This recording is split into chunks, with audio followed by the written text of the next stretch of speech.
Hello everyone, Nadia Gurwell. And remember to, subscribe to my YouTube channel where you will get lots of information for raising kids close in age. And also I talk about sex, dating, anxiety, depression, divorce, um, and the topic that I'm going to talk about right now, which is, how to get your kids to not resist going to sleep at night, because that can be like very difficult to get them sometimes on a routine, and then they start up with like excuses and reasons why they don't want to go to sleep. So like I said, please subscribe to my YouTube channel so you're up to date on all of my latest videos. And also, leave me a comment and let me know, your thoughts on my videos, and if there's anything, right, that you'd like for me to talk about. So the topic of today, like I said, is how to get your kids to not fight, to not resist going to sleep. I remember, when my triplets were really little, when they were probably like maybe 2 months old, from, when they were born after 2 months, and we needed to put them on a sleep schedule. Actually, more than 2 months. We didn't put them on a sleep schedule probably till like 6 months, actually. And but we needed to do that, and I didn't know how to do it. I had no idea how to do it. I read some books, but it just, I was so overwhelmed with them and like so tired that I couldn't think clearly sometimes. So we hired, a baby nurse. We hired her. She was fantastic, amazing. She helped me come up with a routine on how to put them to sleep. And ever since then, it's worked, like a charm for me.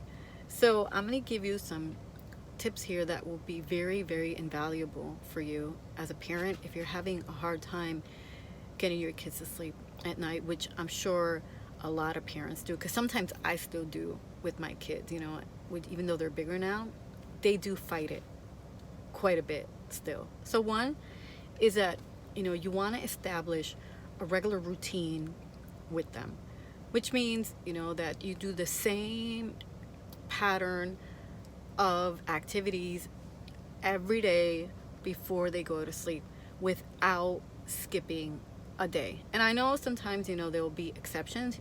They'll go to a birthday party, or, something will come up.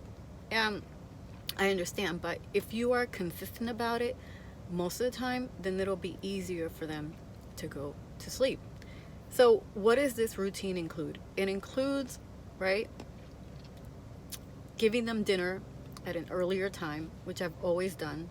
My kids usually eat between 5 and 5:30 every day. When they were younger, yeah, they would eat actually earlier. But now that they're bigger, it's no reason. Unless they're like starving, yes, I'll give them dinner around 4, 4:30. But it's usually around 5, 5:30. So that's dinner time. And in between that time, either before dinner or, before 6, they've already had baths. And I don't do long baths with them either. They're very short. I don't let them play in there forever, because then they don't want to get out. So, they already showered or bathed. They have dinner. So then by 6 o'clock, um, I'm telling them already, I'm warning them like an hour before, half an hour before, we got to brush our teeth. We have to have our snacks. Whatever you want to watch on TV, we're going to do that now, because it's getting close to bedtime. So you have to give them advance notice that bedtime is coming. And if they don't do what they want to do before that, then that's it. They won't have a chance to do it after. So I give them, that advance notice. I brush, I let them watch whatever they want. I brush their teeth. I read them whatever book they want. Then, we turn off the TV, and, they take their toys, whatever special little things that they want with them. Any books that they want to read in bed while they get sleepy. And then I bring them up and I put them down. And this is where it becomes like a major problem for parents, because once you put the kids down, then it's like a battle. Then it starts up where, I'm not tired, I'm hungry, I'm scared, I'm thirsty, can't we play a little bit more? Can't we watch a bit more? I want to go in your bed. I want to sleep with you. I want to see daddy. I want to talk to daddy. And then the endless kisses. I want more kisses and more kisses and more hugs. And it could become like, you know, a circus. So,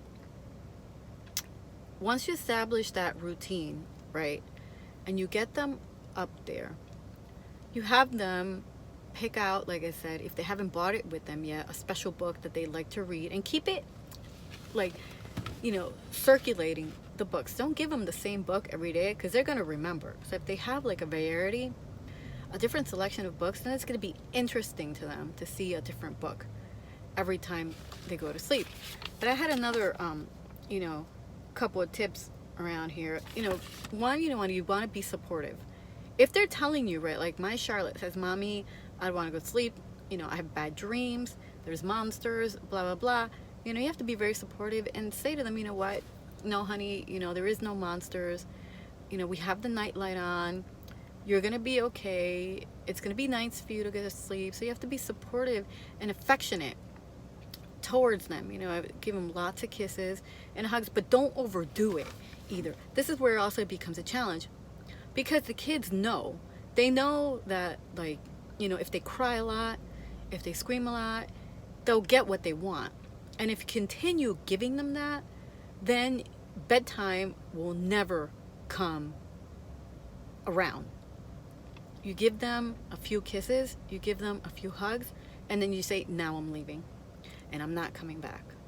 And if you keep crying, then your sisters and brother are not going to go to sleep.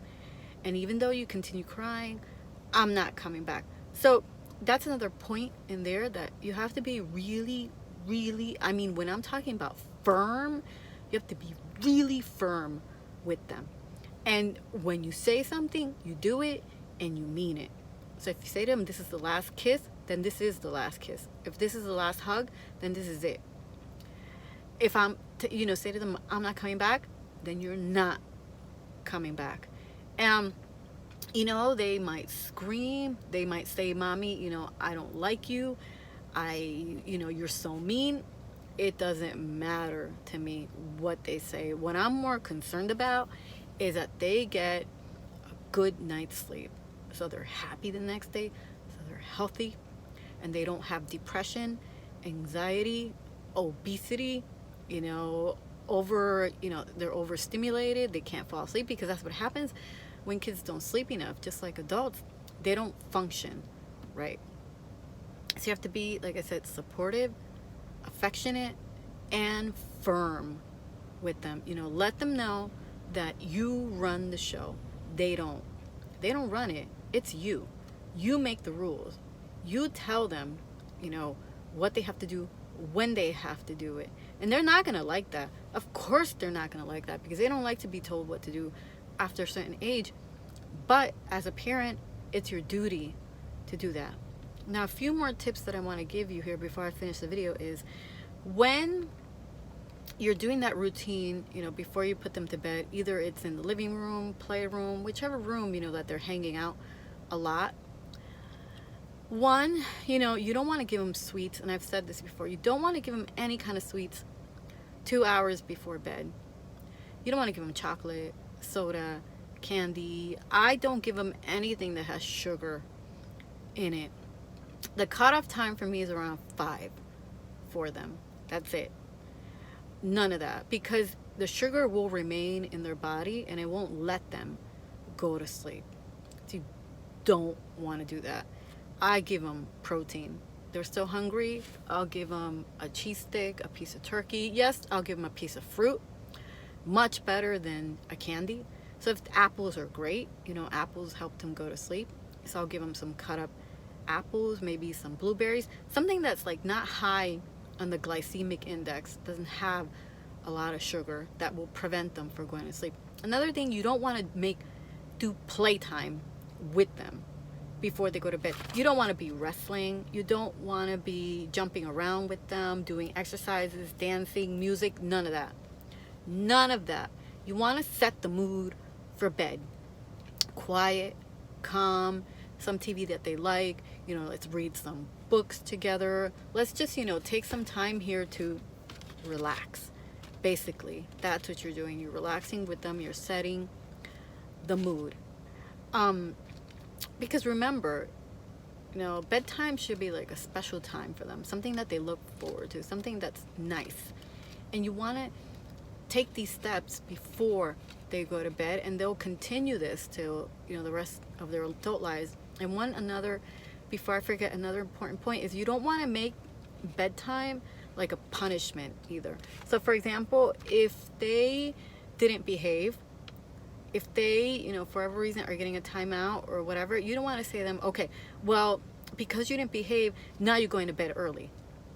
You never want to associate any kind of punishment with bedtime.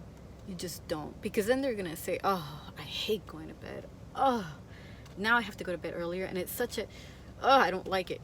You don't want to do that. You want, if you're gonna punish them, if you're gonna give them some kind of disciplinary action, don't associate it with bed, ever. Let bedtime be nice, pleasant, relaxing, a bonding time with mom and dad, with their sisters, with their cats, dog, whoever, something that they look forward to and that they know is that they need it. So I hope this video helps out a lot, my moms and dads. If you have any questions on the topic that I just talked about, please feel free to message me, leave it in the comments, and please share, and like I said, subscribe to my channel. Thank you. Bye bye.